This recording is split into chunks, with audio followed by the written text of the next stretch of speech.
Habis dicirikan Chaplin, JK meradang, bakal polisi kan? Tak disangka ini respon netizen.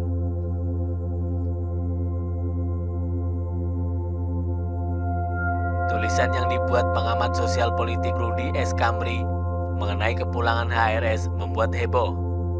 Pasalnya, di dalam tulisan berjudul Sang Bandar Chaplin pun akhirnya keluar sarangnya karena kepanasan menuding ada pihak-pihak yang mendanai kepulangan HRS.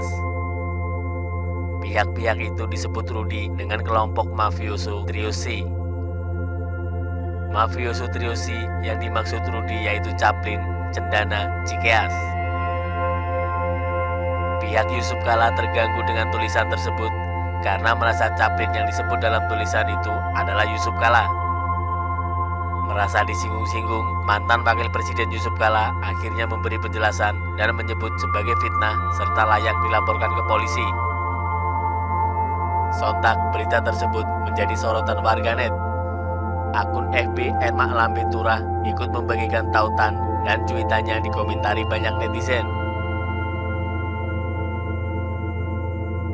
Ntar kalau udah mau deket tanggalnya baru ketahuan. Sekarang mah masih lama 2020. 4 tahun lagi udah pasang kuda-kuda aja sekarang. WK. Tulis akun @maklambeturah. Tobat Pak Tua. Balas akun Doni Manihuruk. Wow, topengnya mulai terbuka. Tulis akun Elsa Elizabeth. Merasa terusik berarti iya. Tulis akun M. Lennon. Masih berambisi jadi presiden, sayangnya meski sudah menitipkan Anies jadi gubernur, si kakek tua ini tetap gagal dan tidak kunjung jadi presiden. Kini hanya malaikat maut yang bisa menyadarkannya untuk kembali ke alam nyata. Sebelumnya dilansir tribunnews.com melalui juru bicaranya Husein Abdullah, pria yang akrab disapa JK itu angkat bicara soal penyebutan mafioso dalam tulisan Rudy S. Kamri. Sang Chaplin yang ditengarai dianalogikan dengan JK karena kemiripan kumisnya. Disebut Rudy tak bekerja sendiri untuk membawa pulang Imam Besar Front Pembela Islam HRS ke Indonesia.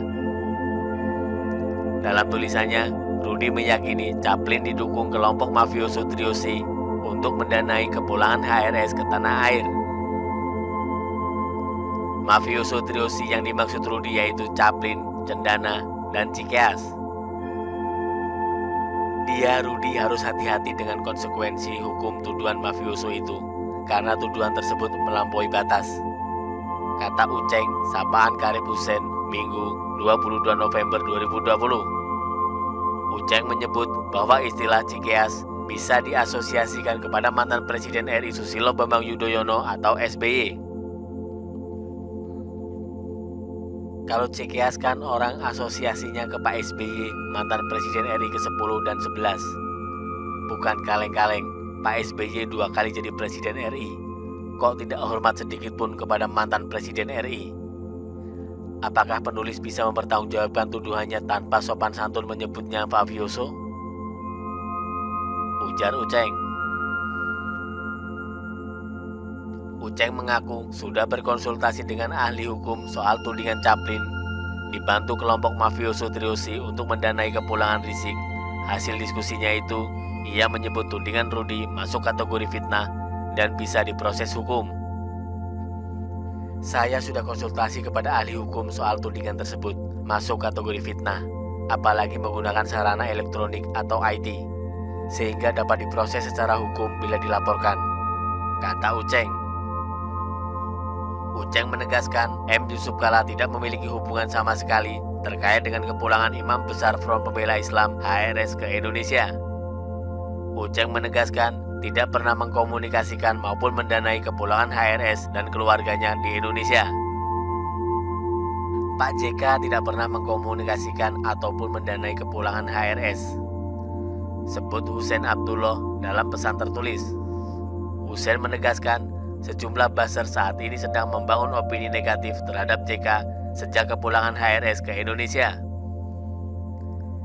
Tuduhan yang bermula dari cuitan Ferdinand Hutahian pada akun Twitternya yang sebelumnya dalam suatu dialog di TV One dengan saya, Ferdinand terbukti tidak mampu membuktikan kebenaran cuitannya itu, ujar Hussein Abdullah. Kebohongan Ferdinand ini lalu dijadikan dasar oleh Rudi Eskamri membangun kebohongan baru, tegas Hussein. Hussein menambahkan, perjalanan JK ke Vatikan dan Mekah pada 20-25 Oktober 2020 lalu sebenarnya untuk menemui pemimpin umat Katolik Paus Fransiskus dalam rangka penjurian pemberian gelar Said Award for Human and Fraternity. Kegiatan tersebut digagas oleh Paus Fransiskus dengan Imam Besar Al-Azhar Syekh Ahmad Al-Tayyib. Mantan Wakil Presiden M. Yusuf Kala bertemu dengan pemimpin umat Katolik Paus Fransiskus di Vatikan dalam rangka penjurian pemberian gelar Said Award for Human and Fraternity. Dalam kapasitas Pak JK sebagai juri mewakili Asia atas penghargaan tersebut, bersama 4 juri dari benua berbeda, mereka perlu bertemu langsung dan berdiskusi tentang kriteria nominator untuk penghargaan ini, sebut Hussein Abdullah. Setelah bertemu Paus Fransiskus di Vatikan, Pak JK melanjutkan perjalanan ke Riyadh, Saudi Arabia, menyaksikan penandatanganan perjanjian kerjasama pembangunan Museum Rasulullah SAW yang akan dibangun di Jakarta. Lanjut Hussein Abdullah. Hadir di acara tersebut antara Dewan Masjid Indonesia yang diwakili Komjen Pol Purnawirawan Dr. Andes Safruddin MSI selaku Wakil Ketua DMI dengan Abdul Rahman bin Muhammad Al-Matar selaku Deputi Eksekutif Liga Dunia. Usai penandatangan ini, mereka sudah berada di Saudi Arabia. Karena sudah berada di Saudi Arabia, sebagai Muslim tidak afdol rasanya jika Pak JK tanpa menunaikan ibadah umroh, imbuh Hussein Abdullah. Untuk keperluan ibadah umroh, Pak JK melanjutkan perjalanan ke Mekah menunaikan umroh dengan protokol kesehatan yang ketat. Lanjutnya, saya sampaikan perjalanan Pak JK ke Vatikan dan Mekah murni perjalanan misi kemanusiaan dan ibadah, tidak bersangkut paut dengan kepulangan HRS, apalagi politik dalam negeri, apalagi 2024, tegas Hussein Abdullah. Saya juga mengingatkan para buzzer untuk tidak mengotori rangkaian perjalanan ini dengan narasi menyesatkan tanpa dasar dan bukti. Karena perjalanan Pak JK murni untuk kemanusiaan dan ibadah. Sebagai negara Pancasila, kita wajib menghargai dan menghormati warga negara Indonesia yang melaksanakan ritual ibadah keagamaannya dan kiranya tidak dinodai dengan fitnah murahan, tandas Hussein Abdullah. Artikel ini dikutip dari netralnews.com.